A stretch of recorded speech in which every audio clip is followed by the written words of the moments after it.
ನಮ್ಮ ಅಹಂಕಾರವನ್ನ ಕಡಿಮೆ ಮಾಡ್ಕೊಳ್ಳೋದಕ್ಕೆ ಈ ಒಂದು ಕತೆ ಯಾರೋ ಪೂಜ್ಯರು ಹೇಳಿದಂತ ಮಹಾಕತೆ ಇದು.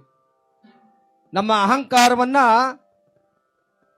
ಕಡಿಮೆ ಮಾಡ್ಕೊಳ್ಳೋದಕ್ಕೆ, ಮನುಷ್ಯನಾದ್ಮೇಲೆ ಸ್ವಲ್ಪ ಅಹಂಕಾರ ಇದ್ದೇ ಇರುತ್ತೆ, ಆದ್ರೆ ಯಾವುದೇ ಕಾರಣಕ್ಕೂ ದುರಹಂಕಾರ ಬರಬಾರದು.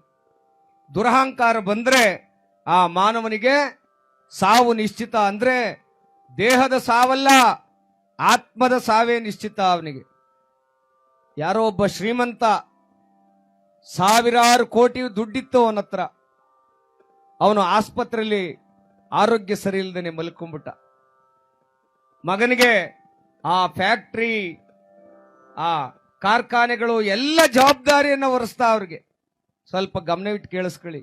ಇದ್ಮೇಲೆ ನೋಡಪ್ಪ, ಸಾವಿರಾರು ಕೋಟಿ ದುಡ್ಡು ಮಾಡಿದ್ದೀನಿ, ಸ್ವಲ್ಪ ನೀನು ಕೂಡ ಇದನ್ನ ಮುಂದುವರ್ಸ್ಕೊಂಡು ಹೋಗು ಅಂದಾಗ ಆ ಮಗನಿಗೆ ಶೋಕಿ ಜೀವನ ಜಾಸ್ತಿ ಆಯ್ತು. ಯಾಕೆಂದ್ರೆ ಕಷ್ಟಪಟ್ಟು ದುಡ್ಡಲ್ವಲ್ಲ ಅದು, ಅಪ್ಪ ಸಂಪಾದನೆ ಮಾಡಿದ ಹಣ. ಎಲ್ರಿಗೂ ಬಾಯಿಗೆ ಬಂದಂಗೆ ಬೈಯೋನು. ಕೆಲಸಗಾರರಿಗೆ ಯಾರಿಗೂ ₹1 ಎತ್ತು ಕೊಡ್ತಿರ್ಲಿಲ್ಲ. ಯಾರು ಫ್ಯಾಕ್ಟ್ರಿಲಿ ಕಷ್ಟ ಅಂತ ಬಂದ್ರೆ ₹1 ಕೊಡ್ತಿರ್ಲಿಲ್ಲ. ಬರೀ ಅಹಂಕಾರ ಅಹಂಕಾರ ಅಹಂಕಾರ. ಹೀಗೆ ಅಪ್ಪ ಹೇಳ್ದ ಕರೆದು, ಬೇಡ, ಇಷ್ಟೊಂದು ಅಹಂಕಾರ ಬೇಡ ಅಪ್ಪ, ನಿನಗೇನು ಗೊತ್ತು, ನೀನ್ ಸತೋಯ್ತಿ, ನಾಳೆ ದಿನ ನಾನು ಈ ಫ್ಯಾಕ್ಟ್ರಿ ಓನರ್ ಆಗವನು, ನಾನು ಹೇಳ್ದಂಗೆ ಕೇಳಬೇಕು, ಈ ಜನಗಳೆಲ್ಲ ನನ್ನ ಕೈ ಕೆಳಗಿರ್ಬೇಕು, ಕಾಲಾಳ್ಗಳಾಗಿರ್ಬೇಕು. ನೋಡಿ ಎಷ್ಟೊಂದು ಅಹಂಕಾರ ತುಂಬಿಕೊಳ್ತು. ತಂದೆಯಲ್ಲಿದ್ದಂತ ಮಮಕಾರ ಮಗನಿಗೆ ಬರಲಿಲ್ಲ, ಆ ಸೇವೆಯ ಮನೋಭಾವ ಮಗನಿಗೆ ಬರಲಿಲ್ಲ. ಆಗ ತಂದೆ ಸಾಯೋದು ಇನ್ನು ಸ್ವಲ್ಪ ದಿನ ಅನ್ನುವಂಗೆ ಆ ಮಗನ ಹೆಸರಿಗೆ ವಿಲ್ ಬರೆದಂತೆ. ನೋಡಿ, ಆಸ್ತಿ, ಅಂತಸ್ತು, ಐಶ್ವರ್ಯ ಎಲ್ಲ ನನ್ನ ಮಗನಿಗೆ ಸೇರ್ಬೇಕು ಅಂತ ವಿಲ್ ಬರೆದಿಟ್ಟ. ವಿಲ್ ಬರೆದ್ಬಿಟ್ಟು ಆ ಪತ್ರದ ಜೊತೆಗೆ 2 ಹಳೆ ಚಪ್ಪಲಿಗಳನ್ನ ಕೊಟ್ಟ ಅಪ್ಪ ಮಗನ ಕೈಗೆ. ಹಳೆ ಚಪ್ಪಲಿ, ಕಿತ್ತೋಗಿರೋ ಚಪ್ಪಲಿ. ಮಗನೇ, ನಾನು ಮೆಟ್ಟಿದಂತ ಚಪ್ಪಲಿ ಇದು. ನಾನು ಸತ್ತಾಗ ನನ್ನ ಶವವನ್ನು ಒತ್ಕೊಂಡು ಹೋಗ್ತಾರಲ್ಲಪ್ಪ, ಆಗ ಆ ಚಪ್ಪಲಿನ ನನ್ನ ಪಾದಕ್ಕೆ ತೊಡಸು, ಇಲ್ಲ ಅಂದ್ರೆ ನನ್ನ ಕೈಲಿಡಿಸು, ಸಾಕು, ನನಗೆ ಬಹಳ ಸಂತೋಷ ಆಗುತ್ತೆ. ಅಪ್ಪ ಹೇಳದ ಮಾತಿಗೆ ಮಗ ಅಂದ, ಅಯ್ಯೋ ಅದೇನ್ ದೊಡ್ಡ ಕೆಲಸವಪ್ಪ, ಚಪ್ಪಲಿ ತಾನೆ, ಹಾಕಿಸ್ತೀನಿ ಬಿಡಪ್ಪ. 1-2 ತಿಂಗಳು ಕಳೀತು. ತಂದೆ ತೀವ್ರ ಹುಷಾರಿಲ್ಲದೆ ಸತ್ತೋಗ್ಬಿಟ್ಟ. ಅವತ್ತು ಏನು ಅವರ ಮನೆ ಕುಲದೇವರ ಪೂಜಾರಿಗಳು ಎಲ್ಲ ಬಂದು ಆ ಹೆಣಕ್ಕೆ ಸಿಂಗಾರ ಮಾಡಿ, ಆ ಏನು ಪೂಜೆ ಪುನಸ್ಕಾರಗಳಿದೆಯೋ ಎಲ್ಲವನ್ನು ಮಾಡಿ, ಇನ್ನೇನು ಶವವನ್ನ ಹೊತ್ಕೊಂಡು ಹೋಗ್ಬೇಕನ್ನಷ್ಟರಲ್ಲಿ ಮಗ ಅಂದ, ಅಪ್ಪ, ನಮ್ಮ ತಂದೆಯ ಕೊನೆ ಆಸೆ ಈ ಚಪ್ಪಲಿಯನ್ನ ಅವರ ಕಾಲ್ಗೆ ಹಾಕಬೇಕು, ಇದನ್ನ ಹಾಕ್ರಪ್ಪ ಅಂದಾಗ ಅಲ್ಲಿನ ಪೂಜಾರಿಗಳು ಹೇಳಿದ್ರು, ಇಲ್ಲ ಇಲ್ಲ, ಈ ಹೆಣಕ್ಕಾಗ್ಲೇ ನಾವು ಹೋಮ ಅವನವೆಲ್ಲ ಮಾಡಿದ್ದೇವೆ, ಸ್ವರ್ಗಕ್ಕೆ ಹೋಗುವಂತ ಸಮಯ ಇದು. ಹಳೆ ಚಪ್ಪಲಿಯನ್ನ ಹಾಕಿದ್ರೆ ಇದ್ಯಾವ ಧರ್ಮವಪ್ಪ ಇದು? ಆಗಲ್ಲ, ಚಪ್ಪಲಿಯನ್ನ ತೊಡಸ್ಲಿಕ್ಕೆ ಆಗೋದಿಲ್ಲ. ಯಜಮಾನ್ರುಗಳೆಲ್ಲ ಸೇರಿದ್ರು. ಯಜಮಾನ್ರುಗಳಂದ್ರು, ಏನೋ ನಮ್ಮ ಕುಲಕ್ಕೆ ವಿರುದ್ಧವಾಗಿ ಮಾತಾಡ್ತಾ ಇದ್ದೀಯ ನೀನು, ಚಪ್ಪಲಿಗಳನ್ನ ಹಾಕುವಾಗಿಲ್ಲ ಅಂತೇಳಿ ತೀರ್ಮಾನ ಮಾಡಿದಾಗ ಒಬ್ಬ ಆ ಹುಡುಗನ ಸ್ನೇಹಿತ, ಆ ಶ್ರೀಮಂತನ ಮಗನ ಸ್ನೇಹಿತ ಒಬ್ಬ ಓಡೋಡಿ ಬಂದು ಒಂದು ಪತ್ರವನ್ನ ಕೊಟ್ಟನಂತೆ ಆ ಮಗನ ಕೈಗೆ. ಒಂದು ಪತ್ರ, ಗೌಪ್ಯವಾದ ಪತ್ರ. ಅವರಪ್ಪ ಆಗ್ಲೇ 2-3 ತಿಂಗಳಿಂದನೇ ಬರೆದು ಆ ಸ್ನೇಹಿತನ ಮಗನ ಕೈಲಿ ಕೊಟ್ಟಿದ್ದಂತೆ, ನಾನು ಸತ್ತಾಗ ಎಣೆ ಎತ್ಕೋಗುವಾಗ ನನ್ನ ಮಗನ ಕೈಲಿ ಇದನ್ನು ಕೊಟ್ಟು ಬಿಡಿ ಅಂತ. ಆಗ ಆ ಸ್ನೇಹಿತ ಓಡ್ ಬಂದು ಆ ಮಗನ ಕೈಗೆ ಪತ್ರ ಕೊಟ್ಟಾಗ ಪತ್ರದಲ್ಲಿ ಬರೆದಿತ್ತಂತೆ, ನೋಡ್ದ ಮಗನೇ, ಸಾವಿರಾರು ಕೋಟಿ ಸಂಪಾದನೆ ಮಾಡಿದ್ದೀನಿ, ಹೋಗುವಾಗ ಕೇವಲ ಒಂದು ಹಳೆಯ ಒಂದ್ ಜೊತೆ ಚಪ್ಪಲಿಯನ್ನು ತಗೊಂಡು ಹೋಗೋದಕ್ಕೆ ನನಗೆ ಅವಕಾಶ ಕೊಡ್ತಾ ಇಲ್ವಲ್ಲ ಈ ಜನ. ಏನು ಹೊತ್ಕೊಂಡು ಹೋಗ್ತಾ ಇದ್ದೀನಪ್ಪ, ಬರೀ ಕೇವಲ 2 ಚಪ್ಪಲಿಯನ್ನ ತಗೊಂಡು ಹೋಗೋದಕ್ಕೆ ಯೋಗ್ಯತೆ ಇಲ್ಲ ನನಗೆ.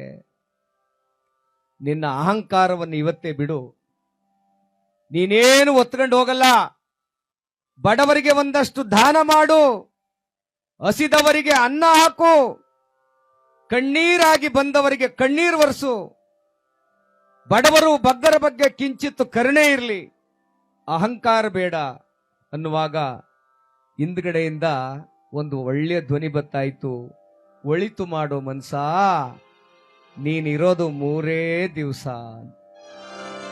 ಈಗ ಅರ್ಥ ಆಯ್ತಲ್ವರಪ್ಪ, ಯಾವ ಅಹಂಕಾರ ಪಟ್ಟು ನಾವೇನು ಹೊತ್ಕೊಂಡು ಹೋಯ್ತಾ ಇದೀವಪ್ಪ. ಕೇವಲ 1 ಕುಂಟೆ ಜಮೀನ್ ಮಾತ್ಗೆ ಇವತ್ತು ಅಣ್ಣ ತಮ್ಮ ಮಾತಾಡ್ತಾ ಇಲ್ಲ. ಏನಾದ್ರೂ ಅಕಸ್ಮಾತ್ ಬಂತು ಅಂದ್ರೆ ಇಬ್ರೂ ಬಿಟ್ಟು ಹೋಗಬೇಕು. ಏನ್ ಹೊತ್ಕೊಂಡು ಹೋಯ್ತಾರ 1 ಕುಂಟೆ ಜಮೀನ? ಇಲ್ಲ, ಕೇವಲ 6 ಅಡಿ 3 ಅಡಿ ಜಾಗ. ಬರೀ ಅಹಂಕಾರ ತುಂಬಿದೆ ಈ ಪ್ರಪಂಚದಲ್ಲಿ. ಬರೀ ನಾನು ನಾನು ನಾನು ನಾನೆಚ್ಚು, ನನಗಿಂತ ಯಾರು ತಿಳಿದವರಿಲ್ಲ, ನನ್ನಷ್ಟು ಯಾರು ಸಂಪಾದನೆ ಮಾಡೋರಿಲ್ಲ, ಅಯ್ಯೋ ನಾನು ಎಲ್ಲನೂ ಅರ್ದು ಕುಡಿದು ಬಿಟ್ಟಿದ್ದೀನಿ ಅನ್ನುವಂತ ಅಹಂಕಾರ ತುಂಬಿರುವಂತ ಈ ಸಮಾಜದೊಳಗಡೆ ನಾವು ಮಾನವರಾಗಿ ಬದುಕಬೇಕು, ಮನುಷ್ಯರಾಗಿ ಬದುಕಬೇಕು. ಅದನ್ನೇ ಬಸವಣ್ಣನವರು ಹೇಳದ್ದು ಏನಂತ, ಮಾನವ ಧರ್ಮಕ್ಕೆ ಜಯವಾಗಲಿ, ಮಾನವ ಧರ್ಮಕ್ಕೆ ಜಯವಾಗಲಿ ಅಂತ ಹೇಳಿದ್ರು ಬಸವಣ್ಣನವರು. ಕನಕದಾಸರು ಅದನ್ನೇ ಹೇಳಿದ್ದು ಏನಂತ, ಈ ಕುಲವೆಂದು ಹೊಡೆದಾಡದಿರಿ, ನಿಮ್ಮ ಕುಲದ ನೆಲೆಯನೇನಾದರೂ ಬಲ್ಲಿರಾ ಅಂತೇಳಿ. ಬಾಬಾ ಸಾಹೇಬ್ ಅಂಬೇಡ್ಕರ್ ಅವರು ಅದೇ ಹೇಳಿದ್ದು.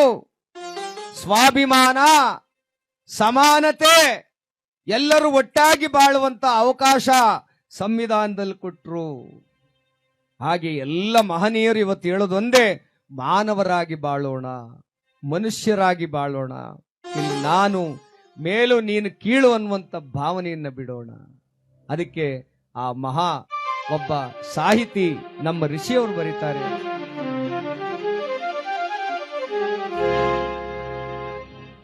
ಸ್ವರ್ಗ ನರಕ ಎಲ್ಲ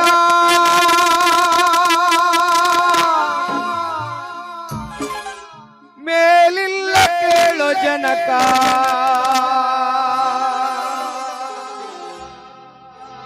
ಇಲ್ಲೇ ಕಾಣಬೇಕು ಉಸಿರಿರೋ ಕೊನೆ ತನಕ.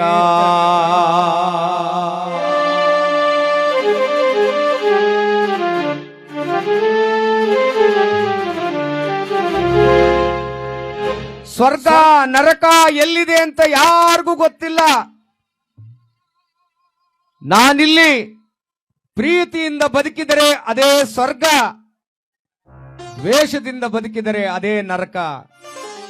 ಬಸವಣ್ಣನವರು ಎಷ್ಟೊಂದು ಸುಂದರವಾಗಿ ಹೇಳಿದ್ದಾರೆ ಮನುಷ್ಯ ಜನ್ಮಕ್ಕೆ ಮಾತನ್ನ. ಅಯ್ಯ ಎಂದರೆ ಸ್ವರ್ಗ, ಎಲವೋ ಎಂದರೆ ನರಕ. ಅಯ್ಯ ಅಂದ್ರೆ ಅಯ್ಯ, ಅಪ್ಪ ಅಂದ್ರೆ ಅದೇ ಸ್ವರ್ಗ. ಏನೋ ಹೋಗಲೋ ಬಾರಲೋ ಯಾಕ್ಲಾ ಹೋಗ್ಲಾ ಅನ್ನುವಂತ ಎಲವೋ ಎಂದರೆ ನರಕ ಅಂತ ಹೇಳಿದ್ರು. ಅದಕ್ಕೆ ಹೇಳ್ತಾರೆ, ಒಳಿತು ಮಾಡು ಮನಸ ನೀನಿರೋದು 3 ದಿವಸ, ಒಳಿತು ಮಾಡು ಮನಸ ನೀನಿರೋದು 3 ದಿವಸ. ಉಸಿರು ನಿಂತ ಮ್ಯಾಲೆ ನಿನ್ನ ಹೆಸರು ಹೇಳುತ್ತಾರ, ಉಸಿರು ನಿಂತ ಮ್ಯಾಲೆ ನಿನ್ನ ಹೆಸರು ಹೇಳುತ್ತಾರ. ಎಣ ಅನ್ನುತ್ತಾರ, ಮಣ್ಣಾಗ ಉಳುತ್ತಾರ, ಜಡ್ಜ ಕಟ್ಟುತ್ತಾರ, ನಿನ್ನ ಸುಟ್ಟು ಹಾಕುತ್ತಾರ. ಒಳಿತು ಮಾಡು ಮನಸ ನೀನಿರೋದು 3 ದಿವಸ, ಒಳಿತು ಮಾಡು ಮನಸ ನೀನಿರೋದು 3 ದಿವಸ.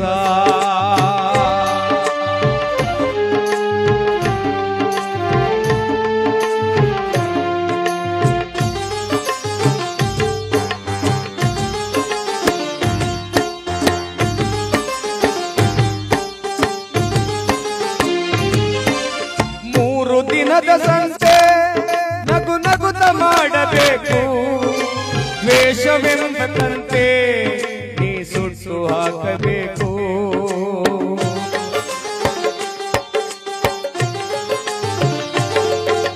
3 ದಿನದ ಸಂತೆ ನಗು ನಗುತ್ತ ಮಾಡಬೇಕು, ದ್ವೇಷವೆಂಬಂತೆ ನೀ ಸುಟ್ಟು ಹಾಕಬೇಕು. ಪ್ರೀತಿ ಪ್ರೇಮ ಹಂಚಿ ನೀನು ಹೋಗಬೇಕು ಅಲ್ಲಿ, ಮೇಲೂ ನಿನಗೆ ಹೆಸರು ಉಂಟು ಇಲ್ಲಿ. ಪ್ರೀತಿ ಪ್ರೇಮ ಹಂಚಿ ನೀನು ಹೋಗಬೇಕು ಅಲ್ಲಿ. ಸತ್ತ ಮೇಲೂ ನಿನಗೆ ಹೆಸರು ಉಂಟು ಇಲ್ಲಿ.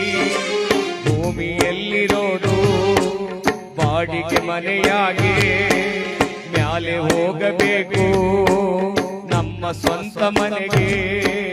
ಬರಲು ಏನು ತಂದೆ